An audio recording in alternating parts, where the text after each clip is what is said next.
Back in our days, when we are still young, hindi talaga sa amin sinasabi ng parents namin na kinakapos na kami. Hindi sinasabi ng parents namin na, magtitipid tayo ngayon kasi kulang. Hindi sila naging vocal. Mararamdaman mo na nagtitipid sila, but they're not telling you that they're doing it because you don't have money.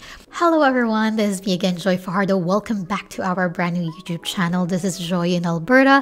And for today's video, magkukwentuhan pa rin nga tayo. So I'll take advantage while the baby is sleeping. Let's take as many videos as we can para makapag-upload tayo ng dire-diretso. Earlier, the previous video that we created is actually about my realizations as a mom, as a first-time mom for 13 months. And then I also thought na, kasi lagi kong sinasabi kay Vibe na, Vibe paglaki mo, best friend mo pa rin ako akong best friend mo dapat alam ko lahat, kukwento mo sa akin. Kinakausap ko si Vibe ng ganun minsan. Gising siya talaga kasi nagkukwentuhan kami kasi kaming dalawa lang naman magkasama dito madalas, diba? Tapos naisip ko, ako kaya, since ako ang best friend ni Vibe, best friend ko din siya dapat, diba?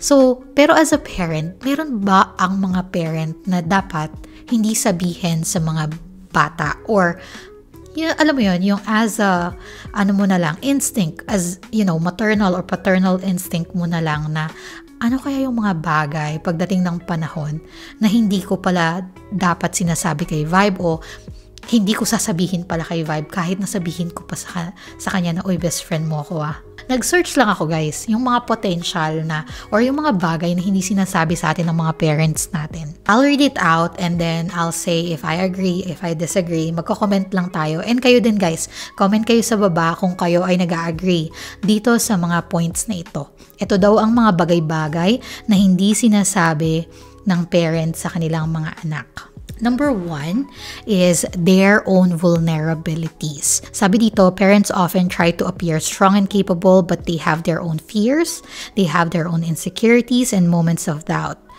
They might not share these vulnerabilities to protect their children from worry. I agree. I think, in general, we just wanted to shield our kids from lahat ng negativities. So, kahit siguro may mga vulnerability sila, makikita mo siya siguro kaunti-kaunti, pero hindi siya openly pinag-uusapan. And I think it's because, another reason is yung just in the past, diba? Parang old school talaga, kahit sa kapatid. Actually, showing vulnerability in general, whether as a parent, as a kid, as a friend, as a student, as an employee, it was really parang hindi mo dapat siya pakita. Pero these days, guys, I think, so I agree na ito yung hindi sinasabi ng parents sa mga anak. Pero I think these days, with how the world works and how the kids are very advanced, very matatalino ang mga bata ngayon, showing vulnerability in general, I think is already a sign of strength, right? Kasi you're willing to be vocal, is that right? You're willing to be vocal, you're willing to express your vulnerabilities na, anak, pasensya ka na, hindi ako magaling sa pagluluto pero to try ni mama. Yung ganon. So sometimes, it can also be kind of a strength. Pero yun yung mababaw, yung hindi ako marunong magluto. Alam mo naman, may mga vulnerabilities, may mga weaknesses din naman ng mga parents na more than cooking, mas open na ang parents sa kanilang mga anak. Yun. Second is financial struggles. Many parents shield their children from the financial difficulties they face. They want to provide a sense of security and stability, so they often keep money-related stress to themselves. Agree. Again, back in our days, right, when we are still young, hindi talaga sa amin sinasabi ng parents namin na kinakapos na kami. Hindi sinasabi ng parents namin na, magtitipid tayo ngayon kasi kulang. Hindi sila naging vocal. Mararamdaman mo na nagtitipid sila, but they're not telling you that they're doing it because you don't have money. Pwede naman kasing ginagawa nila yun para magtipid at mag-save, di ba? Mag-save ng money. Pero hindi nila sasabihin yun na ginagawa nila yun dahil kulang na. Kunwari, sabi ko nga sa inyo guys, pag nag-uulam kami ng chips, like yung mga, tawag dito?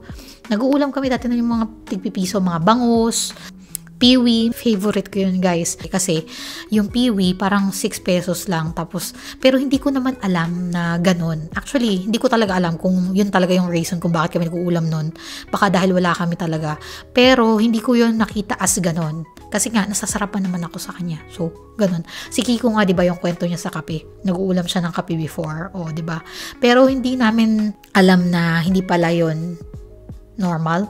Normal naman siguro, hindi ko sure. Kasi para sa akin naman, okay naman ako nung ganun. Tsaka mahiling ako sa mga tuyo-tuyo eh. Talagang favorite ko yung mga tuyo. Tsaka, yun.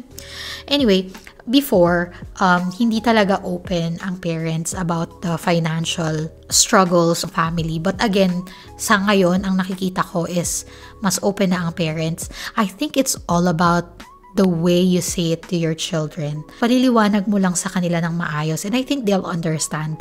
But at the same time, hindi ko pa rin masasabi kasi wala pa naman kami sa punto na kailangan kong ipaliwanag yun kay Vibe.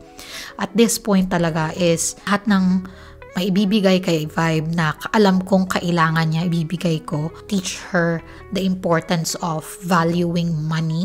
Kailangan talaga yun kasi mas kailangan niya ang pera pagka tanda-tanda niya, pag mag-aaral na siya, kesa ngayon na ibibili ko siya ng mga toys. Although maraming toys si Vibe, as in marami siyang toys, marami bigay-bigay. May mga binili rin naman kami. Pero yung mga educational, yung mga makakatulong sa kanya for brain development, yung sa kanyang cognitive development, yung mga ganun. So, financial struggles, I agree. Parents before don't used to tell this to their children. Next one, relationship challenges. Parents might not disclose the full extent of their relationship issues or marital problems. They aim to maintain a harmonious environment for their children to avoid causing them distress. Pag nag-aaway ang parents in the past, again, this is not something that they are very vocal about. Grabe, no? Habang dinidiscuss ko to, na-realize ko yung difference nung time namin and yung time ngayon. Kasi ngayon, marami na akong nakikita, naririnig ng mga stories talaga, first-hand experiences, that they're more vocal. Kasi kids now are very intelligent, they're very empathetic, they're very sympathetic, they're very understanding dun sa mga ganun. Of course, it's gonna make them sad. Of course, it's gonna stress them. Pero, at the end of the day, say for example, like relationship challenges, I think they will know, even if you don't tell them, right? They're part of the family. I think they should be part of the conversation, no? Maganda lang na yung relationship challenges, wag papakita na nagsisigawan, nag-aaway, nagbabatuhan, nagsasakitan, yung ganun. Wag lang ipapakita yon sa mga anak. Pero yung kakausapin nyo sila na, you know, mom and dad are not doing well, na meron kaming hindi pinagkakasunduan minsan, yung papaintindi lang yung ganun, okay, siguro. Pero yung pag-aaway talaga, never. Wag mo silang papakita, lagot. And may effect sa kanila yan.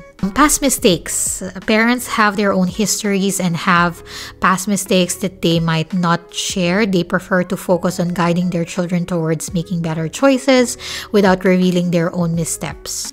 That is true. You can teach them based on your mistakes without telling them that you made such mistake. Hindi kasi talaga, ang dami external factors, no? If it is me, I can teach my kid based on my experience. I'll tell them the lesson. I'll tell them a story, but I won't tell them it's mine. Kasi napakahirap. Wala tayong actual example eh. Pero kasi, depende sa bata. May batang magsasabi niyan, ikaw nga eh. Si mami nga eh. Di ba? May mga ganon. Pero may mga bata naman na they won't hold it against you. Baka kasi mabaliwala yung credibility mo if you're doing it too. Sinasabi mo na wag nilang gawin but you did it, right? I agree. You know, past mistakes, most often than not, parents are not vocal about it. Unspoken expectations, ito, yes na yes. Parents often have unspoken expectations and dreams for their children. They might not vocalize these expectations to avoid putting pressure on their kids, but they still hope for certain outcomes. Ito, I think yes. Kasi marami, ganun man talaga, diba? Kahit nga sa mga teleserye, may expectation ng parents sa mga anak nila. Hindi nila sinasabi karamihan, pero they're secretly rooting na ganun yung mangyari. And if they didn't achieve those expectations, sometimes they feel, they feel like you let them down. Parang ganun. Parang nadidisappoint sila minsan pagka hindi mo na-achieve yung mga unspoken expectations. In fact, may mga expectations nga na talagang grabe, very vocal sila. Pero I agree. Last, hindi sinasabi ng parents na, oh, I expect you to do well in school. I expect you to be a valedictorian. I expect you to be this and this and this. Hindi sila vocal minsan doon. Kasi ayaw naman nilang ma-pressure ang mga bata. And that's right. Pero yun lang. Sana, ang wish ko sa sarili ko ay sana hindi ko taasan yung expectation ko kay Vibe. Kasi we want happy children, not successful children. May nag-interview sa vlog, ayan. Sabi niya, we want happy children, not successful children. So, of course, being successful comes with, maganda. It's a positive thing. But at the same time, you want children to be happy. You have to give them some wiggle room to make mistakes, to fail. But I think that comes with a price. So you have to be, for them to have that wiggle room to make mistakes and to fail, you really have to be ready mentally, emotionally, financially. For example, ay sa kanilang course. You let them take the course that they want. Although you know that course might not be, hindi siya yung doktor, lawyer, hindi siya engineer, hindi architect, hindi yung mga blue-collar job. Baka gusto niya is agriculture, fisheries, gusto niyang maging singer, pianist, yung mga ganon. Again, there's nothing wrong with any course, but sometimes certain courses or certain ano bang tawag nila doon? Hindi course ang tawag nila doon. Hindi siya directly equivalent to kashing-kashing, di ba? Hindi siya directly related to money, to cash. Kasi may mga high-paying jobs, di ba? So, minsan, if they wanna try to do like arts, right? Yung mga hindi mo sure kung ito ba ay kikita ba siya ng malaking pera or not, di ba? May mga ganon. So, if you wanted them to try things, you have to be ready financially to support them on those things. So, kung gusto mo silang mag-sports, gusto mo silang mag-hockey, again, those are some investments, di ba? Merong iba kasi na they wanna try things but they don't have the funds. So, yun, kailangan ready. So, yun lang. So, yun yung mga bagay-bagay na hindi daw kinukwento ng mga parents sa kanilang mga children. Ikukwento ko ba sa'yo, Vibe? Kung ano ang mga ko? Kung anong mga expectation ko sa'yo? I expect you to be cute. Cute. Ma. Tapusin na natin to. Thank you so much for watching. Bye!